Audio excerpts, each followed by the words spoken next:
Yun na. Bakit?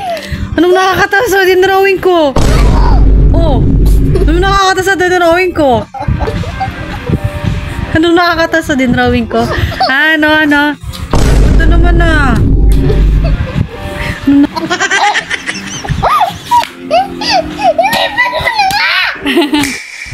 And close it off with a curve at the bottom.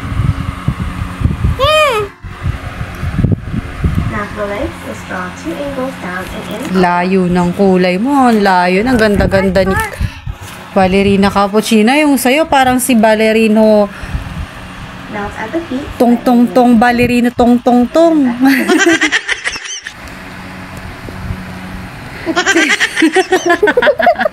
10, let's add the hands. Sino yan? Inside line. Ito! Saan? Sko.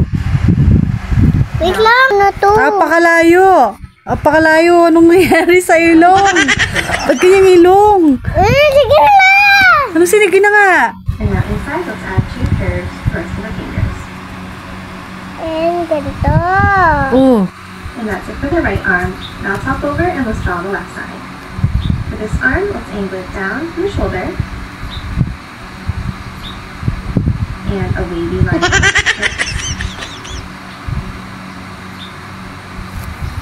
Now top underneath and let's draw a curve out. And another wavy line. And let's add a curve inside. Kunin mo na yan! Lili! Now top to the end and let's add the hand. Ang Right pangit. line, let's angle it out and back up. Yun ang drawing mo. Yun, napakaganda ni si Cappuccina yan di ba? Hoy! Di ba si Cappuccina yan? Hindi Ballerina Cappuccina. Si Ballerina Cappuccina yun, di ba? Siya. Ballerina. Ay, sa sino-sino lang. Sino? Ay, sa sino-sino lang. Okay. Hindi Ito ko alam. lang to eh. Hindi ko kilala yun. Kahit ano pang sabihin mo, hindi ko kilala yun. Now let's add the cigarette by drawing 2 angles on top. Asan ka na? Yung kabilang kamay naman.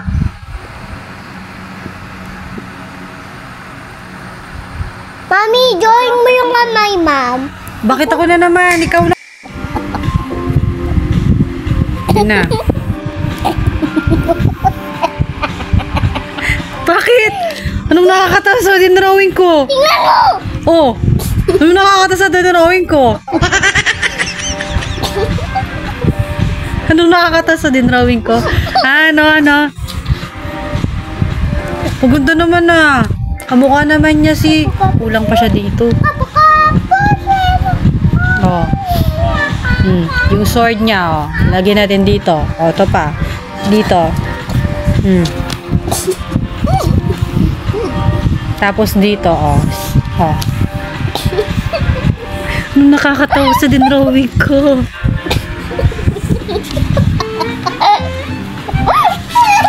Anong nakakatawa sa dinrawing ko?